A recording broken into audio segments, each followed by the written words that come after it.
کچھ بات کریں گے کراچی کے موسم کی۔ کراچی کا موسم بدلنا شروع ہو گیا ہے، مختلف علاقوں میں بوندا باندی شروع ہو گئی ہے۔ صدر، ویسٹ واک اور کلفٹن میں بوندا باندی جاری ہے۔ کراچی کے موسم میں تبدیلی دیکھنے میں آ رہی ہے، مختلف علاقوں میں بوندا باندی شروع ہو گئی ہے۔ اس پر بات کریں گے ڈان نیوز سے کہ کراچی کے بیورو چیف قاضی حسن سے۔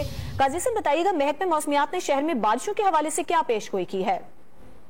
جی بالکل محکمہ موسمیات نے کراچی میں بتایا تھا، انہوں نے چند دن پہلے ہی پیش گوئی کی تھی کہ کراچی میں آج اور 8 جو نومبر ہے اس میں کراچی کے بعد ضلع میں جو ہے تیز گرج چمک کے ساتھ جو ہے اور کہیں ہلکی بارش کی پیش گوئی کی تھی، اور یہ اثرات ہم دیکھ رہے ہیں کہ آج موسم جو ہے صبح سے ہی نہایت خوشگوار تھا اور بادلوں نے کراچی شہر کو گھیرا ہوا تھا، اور اب جو ہے صبح سے مختلف علاقوں میں ہلکی بوندا باندی کی اطلاعات موصول ہو رہی ہے، اور محکمہ موسمیات کا کہنا ہے یہ سلسلہ جو ہے کل تک جاری رہنے کا امکان ہے۔ یہ سلسلہ کل تک جاری رہنے کا امکان ہے۔ قاضی حسن، آپ کا بہت شکریہ۔